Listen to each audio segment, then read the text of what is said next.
So we're back to our chapter 15 discussion. We left off focus on merchant wholesalers. So there's two different types: full service wholesalers and limited function wholesalers. We're going to talk more about these different types of wholesalers. Okay?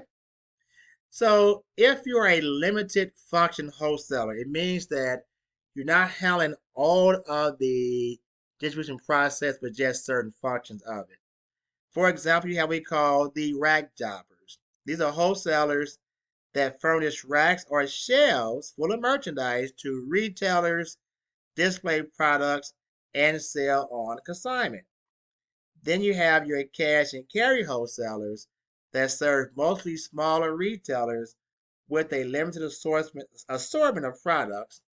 And lastly, what we call the drop shippers, solicit orders from retailers and other wholesalers and have the merchandise shipped directly from a producer to a buyer. So these drop shippers, for example, they don't buy the actual product. They solicit the orders from retail or other wholesalers and then have those products shipped to the actual buyer. Okay? Next, you have your agents and brokers.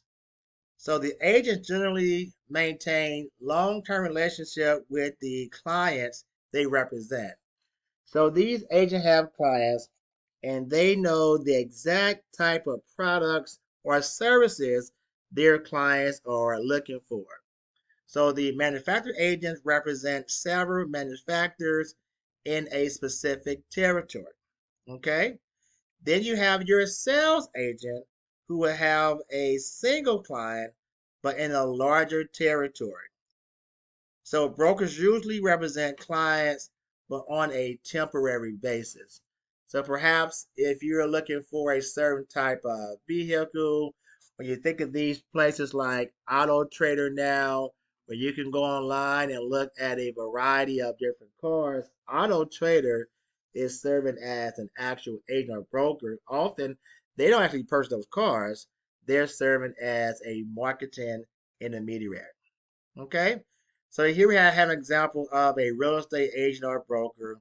Again, as an agent or broker, you do not take possession of the actual property, but you facilitate the transaction between the seller and the buyer, but you never actually hold title to the actual house. Question is, what function does a realtor provide in a home sale? If you know the answer, please send an email to the answer to this question. Next, you have your retail intermediaries. In the US, there are over 3.7 million retail stores. These stores employ more than 42 million people and operate under many different types of business structures. Here you have some of the fastest growing retail categories. Plant-based foods. So as people are getting more serious about their health and what they put in their body, plant-based foods are becoming increasingly popular. Other groups are home improvement, sports and fitness, home garden and furniture, event tickets, consumer electronics, and pet care. These are some of the fastest growing retail categories. Okay? So these you are familiar with. So a department store sells a variety of products such as Macy's or Nordstrom. A discount store sells many different products at prices below those other department stores. Normally, not always. Examples could be a Walmart or a Target. Then, of course, you have your supermarket that sell mostly food, but they will have other non-food products. It could be a Safeway or Kroger. Here we have Deerberg or Schnucks.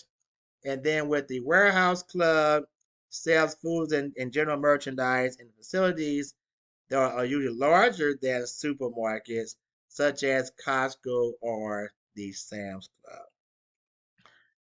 Then you have your convenience stores that will sell mostly food and other convenience items, such as a 7-Eleven. Next, you have a category killer, which means they offer a huge variety of one type of product to dominate that category of goods.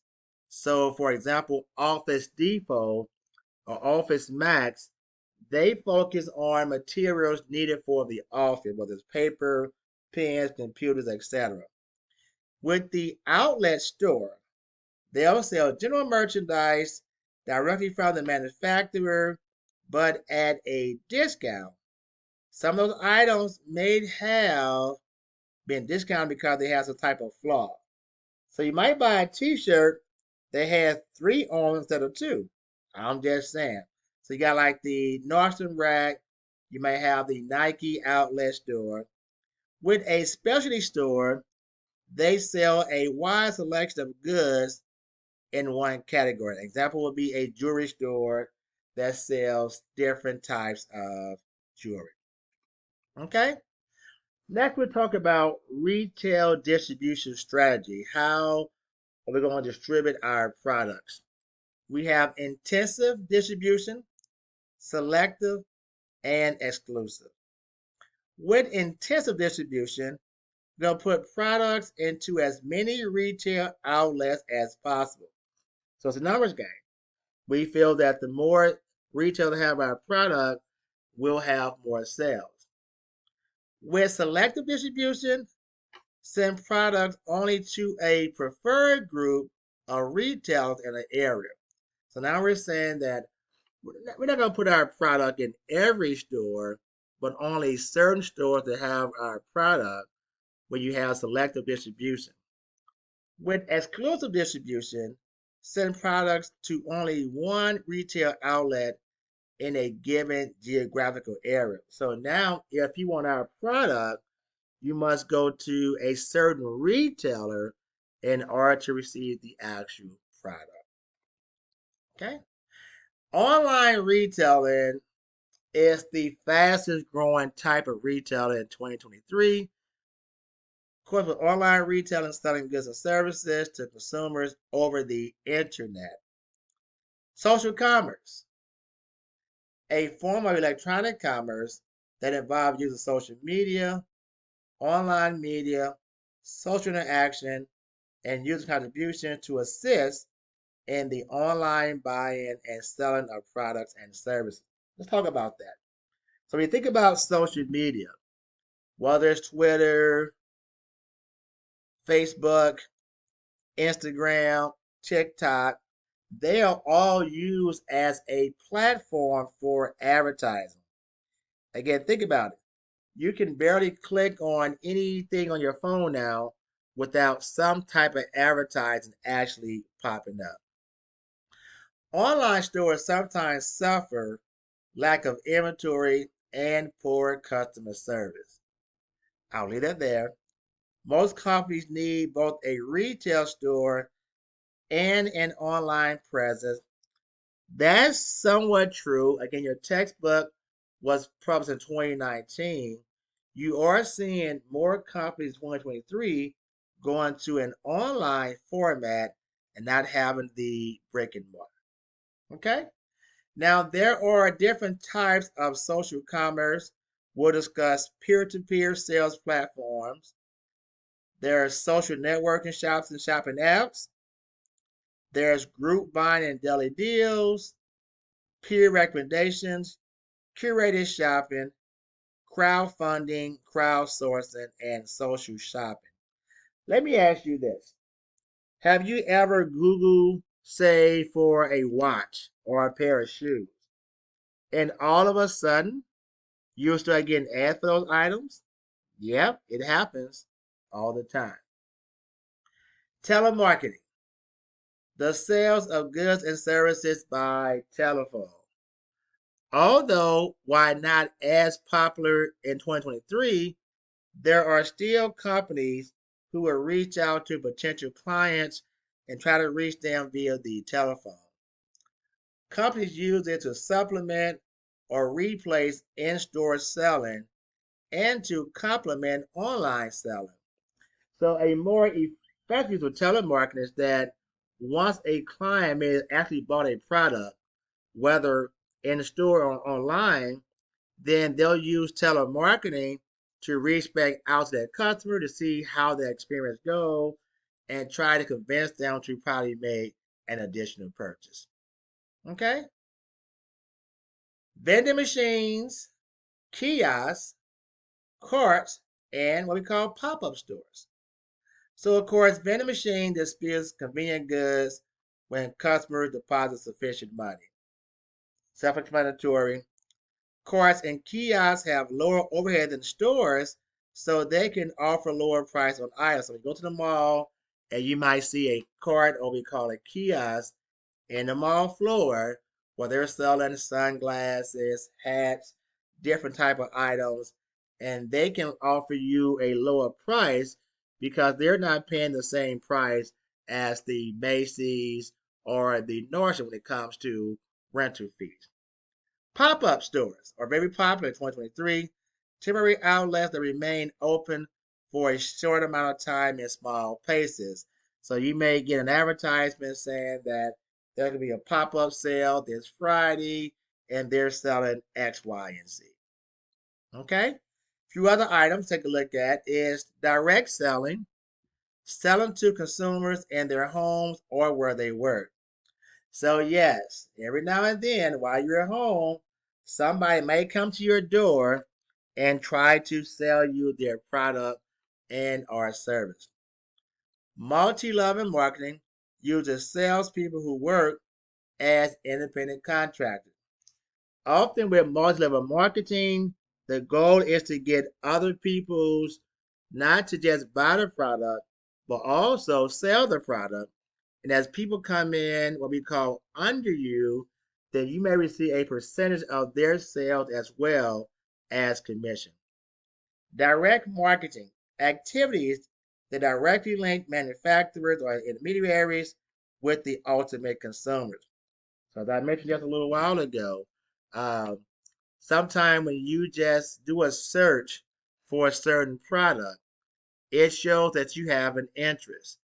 And the phone you use or the computer system take that information and use that to directly market that product or service to you.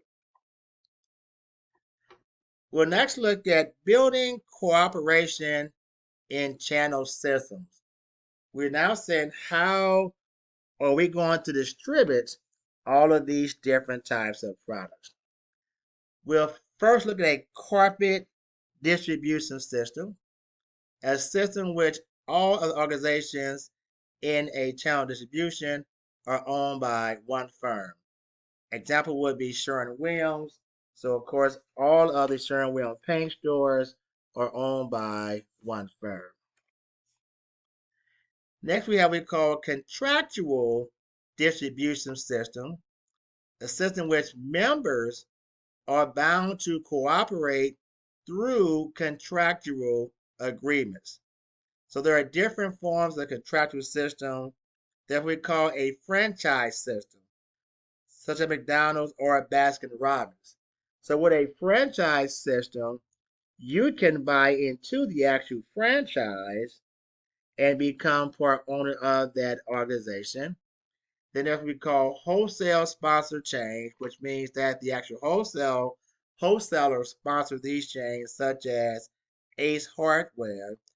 And then with the retail cooperative, that's when the wholesaler works with the retailers, and groups like that might be Associated Grocers would be an example of a retail cooperative. With an administered distribution system, a system which producers manage all of the marketing functions at the retail level. For example, Kraft does all the marketing for the different Kraft products that you're going to see at the actual different retail level. So Kraft may not indicate they're in a certain store, but they do their own advertising. Then when you see that product in the retail store, then you're going to make your actual purchase. Okay? We're going to come back, conclude our chapter 15 lecture. We'll talk about supply chains and supply chain management. Stay tuned for the conclusion of our chapter 15 business video.